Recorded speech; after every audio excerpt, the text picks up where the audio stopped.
안녕하세요. 끝까지 보면 확실히 도움이 되는 언파티MI TV입니다. 요즘 은행 앱을 하루에도 몇 번씩 켜고 주민센터를 찾는 일이 많아지셨죠? 서류를 떼러 가거나 지원금 신청을 위해 방문하기도 하고 생활 속 다양한 이유로 주민센터를 찾는 일이 잦아지고 있습니다. 이처럼 주민센터는 우리 일상과 매우 밀접한 공간입니다. 그런데 8월 31일까지는 꼭 알고 있어야 할 중요한 제도가 하나 있습니다. 저도 최근에 알게 됐는데 생각보다 많은 분들이 모르고 계시더라고요. 혹시 나도 해당될까 궁금하신 분들은 오늘 영상 끝까지 확인해 주세요. 먼저 우리 일상에서 생각보다 자주 놓쳐서 과태료가 발생하는 사례가 있습니다. 바로 전월세 신고제인데요.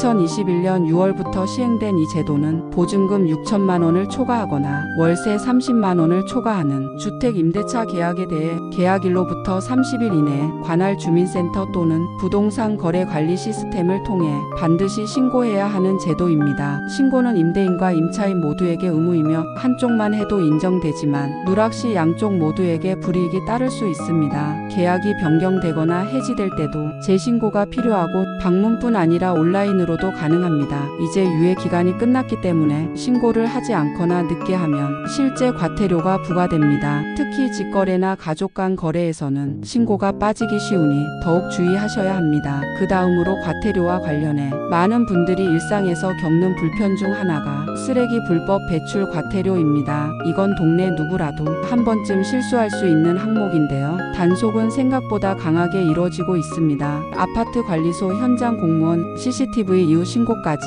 다양한 경로로 단속이 진행됩니다. 특히 공동주택 분리수거장에는 분리배출 기준이 표시된 안내문이 붙어있고 이를 어기면 현장에서 바로 과태료가 나올 수 있습니다. 음식물 쓰레기와 일반 쓰레기는 구분해서 배출해야 하며 분리배출 기준을 지키지 않으면 과태료가 즉시 부과될 수 있습니다. CCTV 신고, 실명 단속 등이 강화되면서 단순 실수라도 과태료가 나오는 사례가 많아지고 있습니다. 예를 들어 헷갈리기 쉬운 품목 중 하나가 바로 고무장갑입니다. 고무장갑은 많은 분들이 일반 종량제 봉투에 버리시지만 실제 각 지역 조례에 따라 버리는 기준이 다르기 때문에 주의하지 않으면 10만 원 과태료를 낼 수도 있습니다. 실제로 시에서 제공한 홍보 자료를 보고 정확히 종량제 봉투에 버렸음에도 구청 기준과 달라서 무단투기로 판단되어 과태료 처분을 받은 사례도 있었습니다. 이처럼 쓰레기 배출 기준은 내 구청 조례가 우선입니다. 같은 서울이라도 25개 구마다 조례가 다를 수 있고 실제 단속 기준도 각각 다릅니다. 따라서 가장 정확한 방법은 내가 사는 지역의 구청 홈페이지나 주민센터 환경관리부서의 공지사항을 꼭 확인하는 것입니다. 그래도 헷갈리면 직접 전화로 문의하는 것이 가장 안전합니다. 작은 실수라도 과태료로 이어질 수 있기 때문에 특히 고무장갑처럼 지역마다 기준이 다른 품목은 확실히 알아두셔야 합니다. 다음으로는 8월 31일까지 꼭 확인해야 하는 중요한 제도, 바로 주민등록 사실조사입니다. 주민등록 사실조사는 1968년부터 이어져 온 국가전수조사로 우리 국민의 주민등록 정보가 실제와 일치하는지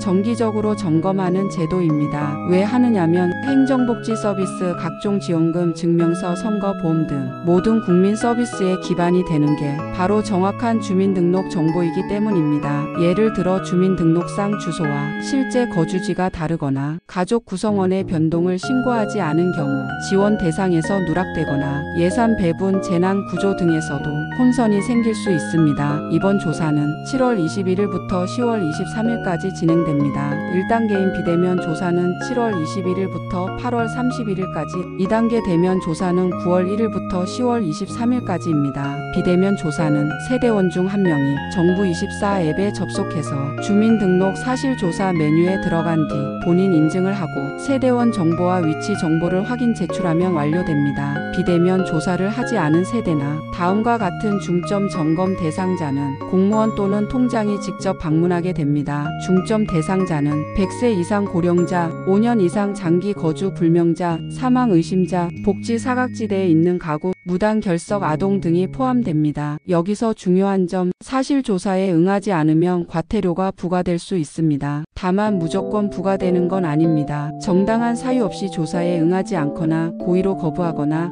허위 응답을 할 경우에만 10만 원에서 최대 50만 원까지 과태료가 부과됩니다. 예를 들어 직장, 학업, 해외 체류 등으로 조사에 응하기 어려운 명확한 이유가 있다면 과태료는 부과되지 않습니다. 하지만 사유 없이 무시하거나 고의로 거부한다면 불이익을 받을 수 있으니 꼭 주의하셔야 합니다. 정리하자면 주민등록 사실조사는 국가가 우리 주소와 가족 정보를 정확히 파악해서 복지나 지원을 빠짐없이 전달하기 위한 중요한 제도입니다. 비대면으로 간단히 참여할 수 있으니 잊지 말고 꼭 확인하세요. 오늘 전해드린 내용은 모두 8월 31일 전까지 꼭 확인하셔야 과태료도 피하고 필요한 행정 지원도 빠짐없이 받을 수 있는 것들입니다. 오늘도 끝까지 시청해 주셔서 정말 감사합니다. 영상이 도움이 되셨다면 구독과 좋아요 그리고 알림 설정까지 꼭 부탁드립니다.